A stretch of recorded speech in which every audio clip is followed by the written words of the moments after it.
for attending. Thank you everybody for attending the Wednesday webinar with Northwest Chamber of Commerce. Thank you to the Chamber for allowing me to be the host today. My name is Gary McCammon. I own a company called Spike Consulting College Planning. So we help families and students navigate the college selection and completion process. So you can think about it like we help your student find the right major at the right college at the right price. So who we are, I started in the higher education field back in January of 2004. I took a job at the University of Phoenix Timonium campus. So January will be 2 complete decades of working in higher education. So why do I do this? What is my motive? So for me, I do not want students to have the same high school and college experience, which I did. So at Perry Hall High School, when I was there were 1,800 students and there were 3 school counselors. So the guy who worked with me had 600 of us. I was one of the half of those that he knew my name, so that was good. I got 3 sentences of college planning. You did good on the SATs and math. Engineers make a lot of money. Let's apply to these 5 schools. And I chose University of Delaware because it was 60% women. And 1 semester later, my blood alcohol level was higher than my GPA and I wasn't an engineer anymore. So I switched to a really related degree, journalism. And the reason I like to work with students all the way through till they have a career when they're finished college is the senior editor of the Philadelphia Daily News was my professor for the last 5 semesters that I was there. Not one single time did I drive from campus over to Philadelphia and visit him at work. I just didn't know what I didn't know. So I wound up working at a weekly newspaper in Perry Hall for 2 years. The paper went out of business. And because my resume did not say Philadelphia Daily News, that was the end of my journalism career. So why should you do college planning? So the way that we look at things is, for the parents, college is the largest toll booth on their road to retirement. It's very difficult to pay full price for college while still trying to save money for retirement. So we can help you get the best major at the best college at the best price. So how do we do college planning? HOW is honesty, open-mindedness, and willingness. And I'll talk more about that in a few slides. So here's a quick chart of college costs. Essentially, college has gone up about 6% a year for the last 50 years. So if you look in 2002, what an average public university cost, Towson University, for example, an average private college, Stevenson, for example, and an elite private college, Harvard. That's 2002, there's 2012, and now, as you can see, with a place in the Ivy League in 2022, $75,000. It's gotten ridiculously expensive. So here are some stats that I have learned over the years. These come directly from the U.S. Department of Education. 27% of college freshmen do not even go back for their sophomore year. A third of students transfer to a different school. Almost half who start college never graduate. And then what is the number one reason most students don't graduate? Lack of money. They run out of money. So the other part that's staggering about that, if you do go, say, to Stevenson and you're paying $60,000 a year and you're part of that 27% who doesn't go back for sophomore year, your loans will be in repayment by the end of the year. So that $60,000 or whatever portion of loans that you have is going to wind up going into repayment that quickly. That's crazy. I believe the most expensive part of college, not graduating. If you have debt and don't have a degree, that's bad. So the sticker price of a college is really only half the battle. There's a lot of details of going from figuring out a major, figuring out what schools you're going to visit. And here's some of the things that parents have to consider. Does the school look for an SAT score? How many times should you take the test? How many college applications should you submit? How do you make your student attractive to the college? Did you complete all the required applications for both the colleges and for financial aid? And there's constant deadlines all the way through. When you get an offer from the college, is it good? And can you pay for college without keeping yourself from being able to retire? The fact of the matter is that colleges are a big business. There's about 3,500 nonprofit colleges in the country, and there's more than 100 who have an endowment fund of larger than $1 billion with a B. So the colleges are making a lot of money. So it's pretty much a two-part system.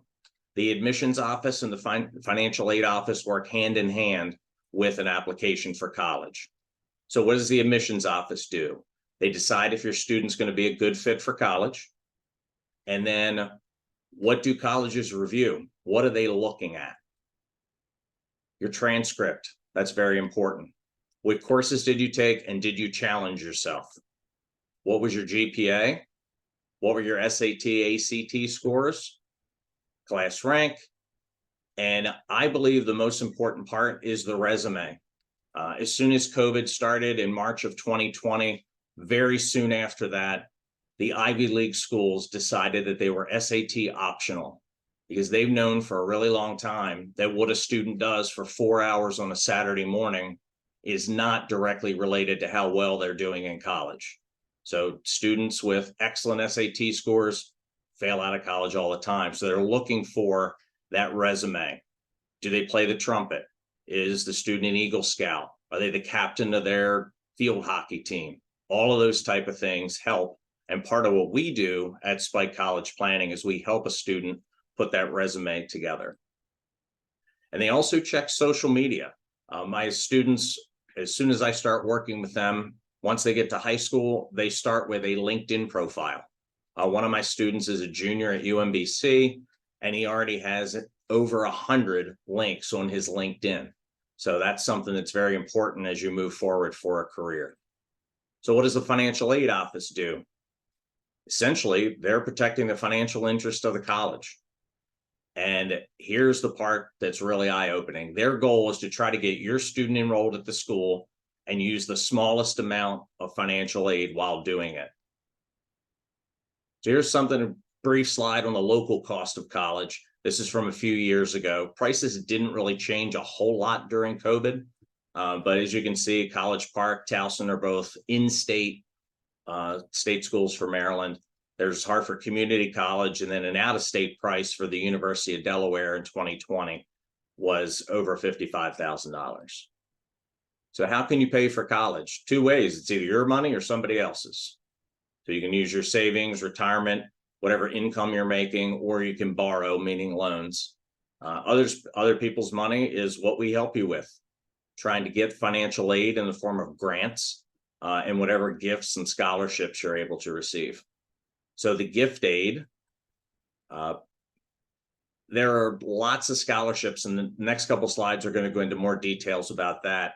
There are grants that are determined through FAFSA, the free application for federal student aid. That used to be something that was done October 1st of a student's senior year. The U.S. Department of Education is revamping it, so it's going to start around December 1st. They haven't nailed it down that that's the date when students can work on that application. I have a contractor who works for me who's walked thousands of people through FAFSA. So either myself or Daryl will be able to help with a financial aid application.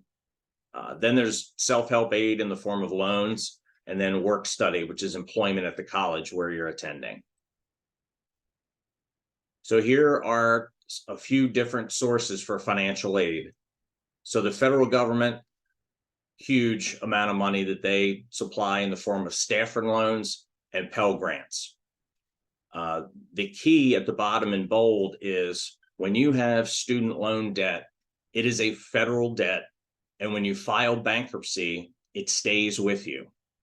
It's not like a credit card or a car loan that can be wiped away by filing bankruptcy. So it's incredibly important to keep that amount of money that's borrowed as low as possible.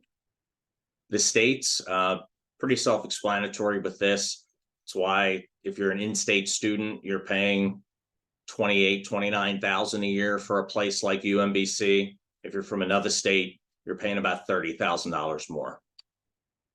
Private sources, the Eagle Scouts have a decent program. Local credit unions do an excellent job. There's a lot of local type of scholarships, but as you see at the bottom there, that's less than 3% of the financial aid that's offered. So where does the money come from? I alluded before to the colleges and their endowment funds. So the endowment funds are alumni and companies that donate to the college. So that's normally where most of the free money comes from, directly from the college. So we walk you through that process. We work with financial aid and admissions at your school or at multiple schools in most cases to try to get the best offer that you can get for attending school. So how much is college going to cost? Tuition is part of it.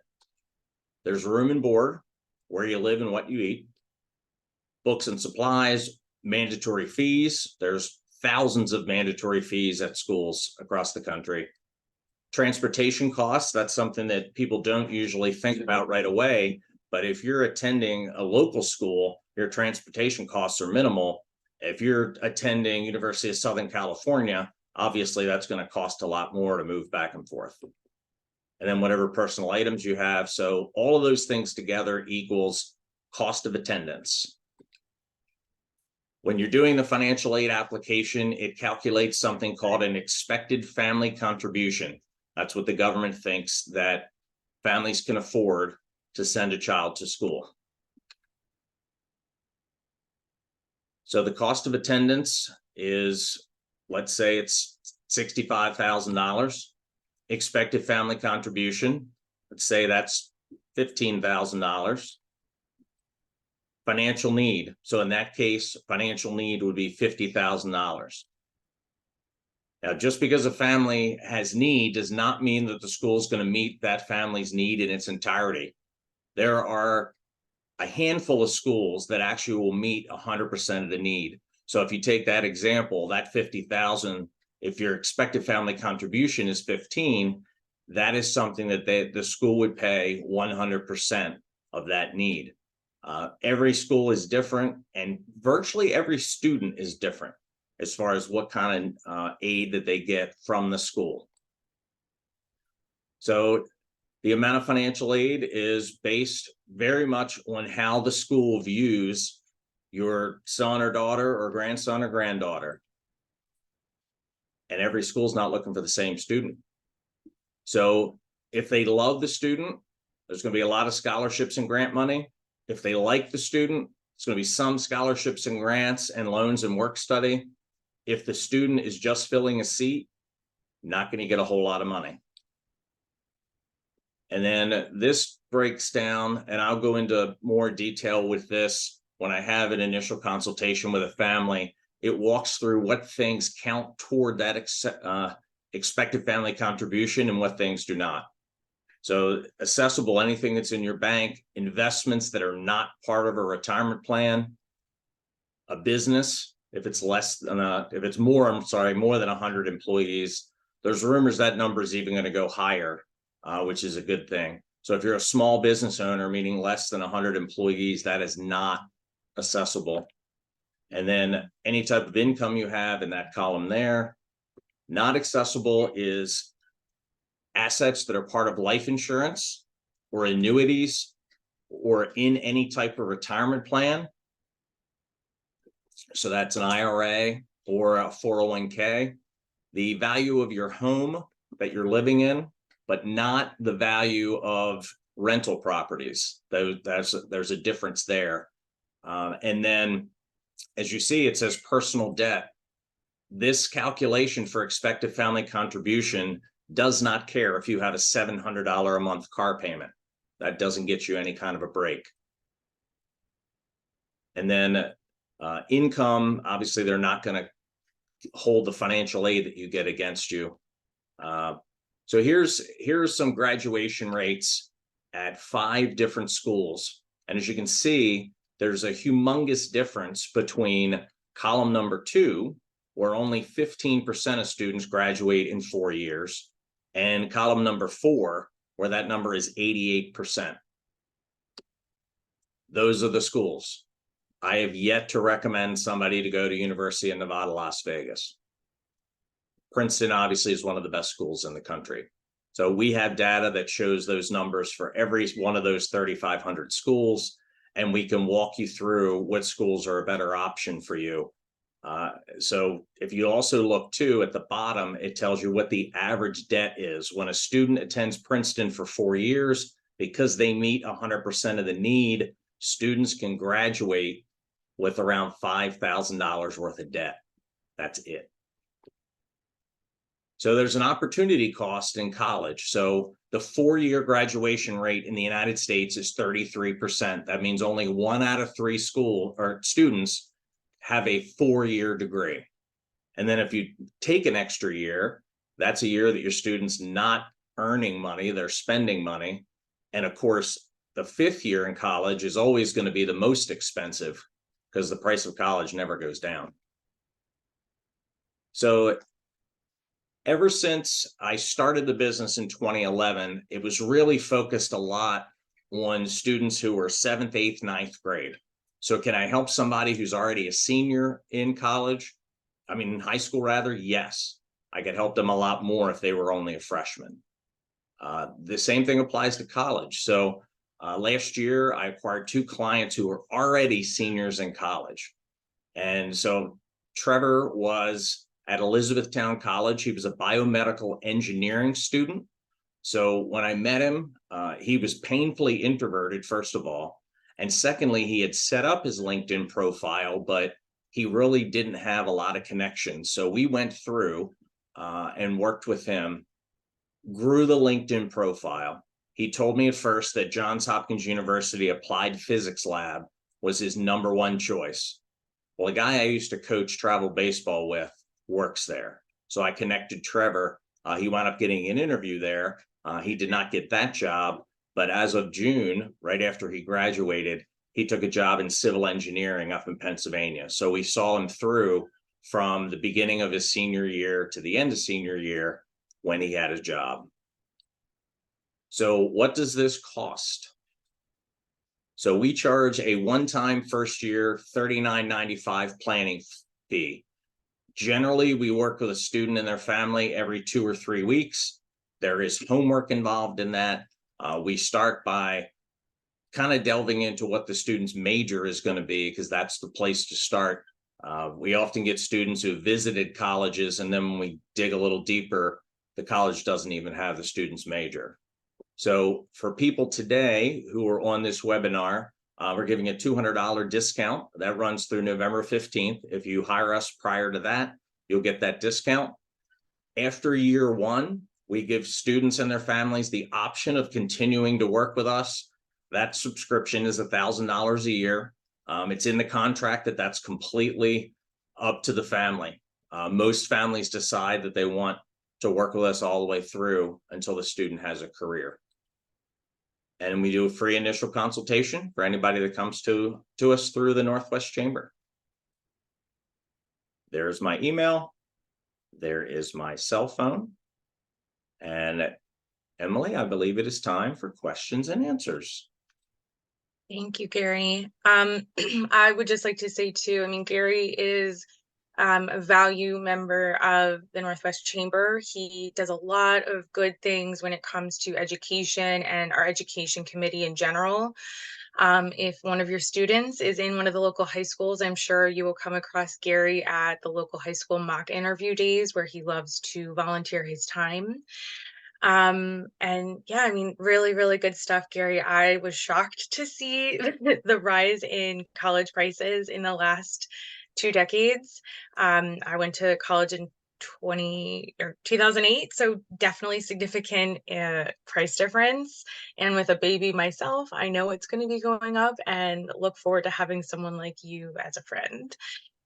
So a couple questions that we have for you, which I think you just answered one, but how do you work with families through the duration of their college career?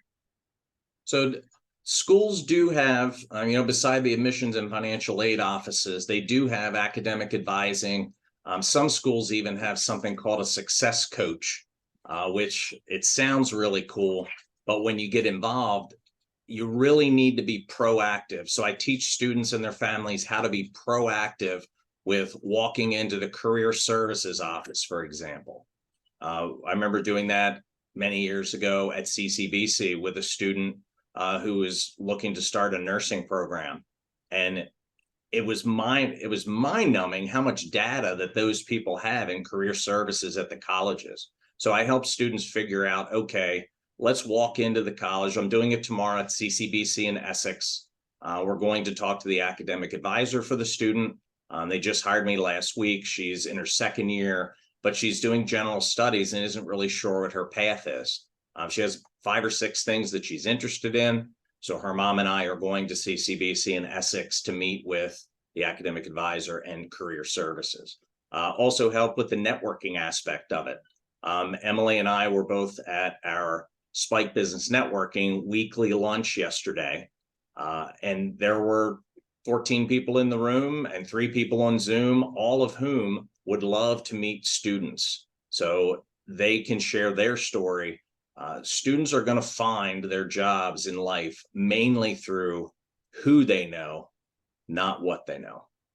And that's where, okay, it's good, Emily, I'm sorry. That's just the one thing I wanted to touch on with you, Gary. I mean, a lot of people will look for help with college planning and the financial aspect, but Gary's really good at this because he's a member of the chamber. He's a member of other networking organizations. He has his own networking organization. He attends local career fairs, and he really is always seeking out opportunities for the families and the students that he works with. So I think that's really something to keep in mind too. Networking is all the time. You can be in school and network. You can be between jobs and network. And, Gary has a hand in a lot of those opportunities. So I just wanted to touch on that because the networking aspect is huge and you are always doing that. So another couple of questions we have. Do you help look for grants and scholarships that are applicable to other than tuition? So I guess that means like some of the room and board or books or other costs that you were talking about in the beginning. So scholarships are in general just to cover cost of attendance. So had a student when he was a freshman at UMBC, the cost of attendance was $28,000 there. So that's everything included. He wound up getting $35,000 in scholarships and grants. So that money goes directly to the school. And when there's money left over, that goes back to the student. So if I said he went to college for free that year, that's not true. He actually got paid to go to college. Now, that student started working with me the summer after 7th grade. So it was early on in the process. The earlier you get started with this, the better the results are going to be. So scholarships aren't tied to this scholarship is only for tuition. This scholarship is only for fees. It doesn't really work that way. The money goes directly through to the school and then onto the ledger of the student at the school. Okay. And something you did just touch on relates to one of our other questions, which we know is something you take seriously, but how early do you suggest families begin working with you? So the best case scenario is around 7th or 8th grade. And the reason for that is fall of 8th grade is when students apply to magnet school programs in the public schools. And it's also the time that you decide which private schools that you want to interview with and take the entrance exam. So if you start at that point and you really decide, okay, I want to go to this magnet school for math and science because I love math and science. And then that leads right down the path to that's going to be your major in college. Now, if you wait to senior year of high school and you don't really have a plan and you start getting mail, and you look at these beautiful brochures, colleges are really good at marketing. I mean, they've spent $1 trillion trying to convince people that if you don't go to a 4-year college, you're a failure. So it's kind of strange to hear a college planner like myself say that college is not for everyone. I met a guy yesterday. He's a chimney sweep. He's incredibly successful. He didn't need to go to college. As you probably have seen out in the world, we need more plumbers, we need more electricians and people that work with their hands. So um, I would love to meet people that, hey, I'd like to take a lawnmower apart and put it back together. Perfect. We need someone to do that because the people that do it now are getting older. So hope that answered the question. Yes. And do you help, I mean, just piggybacking off of that, do you assist people with trade school and other paths aside from a four-year university, Gary, or how does that go? Yeah, absolutely. I find that the community colleges are a very good source of working through trade stuff. So it can be something like dental hygiene. CCBC in Dundalk has a dental hygienist program. It's a 2-year program, and dental hygienists in Maryland start making about $38 an hour. So that's wonderful to get into that program before you're even 20 years old. You have a job in your field. It's the same thing with, being an electrician. A friend of mine is about 40 years old, and all he had to pay for during his 5-year apprenticeship was the books at the school. And he's doing incredibly well for himself and loves what he does. So yeah, we help with all aspects of it. Preferably nonprofit schools. I worked for 3 different for-profit schools, and they're not highly recommended. We have 2 more questions, so we'll see which ones we can get through. Okay. When you showed the graphs of how college tuition has increased over the years, as somebody who helps look for scholarships and grants and opportunities for financial help, do you find that it gets harder to help cover these costs as the tuition rises? It's definitely harder because the number is bigger. Yeah. But I often find too, you hear, I just saw something yesterday about how government wants to do free community college. Well, that's been in existence for decades. It's called Pell Grant money. So if a student gets, $7,000, which is full Pell Grant money, and the cost of the community college is $6,300 for the whole year, they have $700 left over, which comes to them into their bank account. So I really love students when I get to work with them starting in 9th grade. I love for them to do in Baltimore County, it's called the Early College Access Program, ECAP. So essentially they're dual enrolled. They're taking college classes and high school classes at the same time. That's the best way to reduce the cost of college, is have college credit before you get there. It also means that you're much more likely to graduate in 3.5 or 4 years, not 6 years or never. Yeah. And then one final question here for you. I know towards the end you had mentioned that you had helped some students who were already seniors in their undergrad program. Aside from nursing programs and other secondary education, do you help with grad school and law school and other endeavors that they might have? Yes. So one of those for-profit schools I worked at was called Walden University in downtown Baltimore, completely an online school. I worked in the School of Health and Human Services, so it was Master of Science in Nursing and Masters and PhD in Public Health. So I'm familiar with those and with that school. And then in the first and third college I worked, University of Phoenix and also Strayer University, we worked with students for master's level programs all the time. So MBA programs, any other type of masters, yes, we can help with that as well. Okay. Well, thank you, Gary. You are our first return webinar panelist. So we always love to have you. I think this is something that evolves all the time. So it's something that relates to a lot of members of the chamber and within the community. Everyone is freaking out about college prices and what to do and where to start. So, if anyone is looking just to have a conversation, Gary has a lot of information, so much more than was shared today. So please reach out to him with questions. Reach out to us if you're looking to get in touch with him, though his contact information is on the screen. We appreciate all that you do, Gary, and all the kids you help send to college, because it's a big deal. So Great. awesome. Thanks, Emily, for the kind words and for the Yes. opportunity. Appreciate it. Thanks, guys. We will see you back next month for our next webinar series. Have a great day.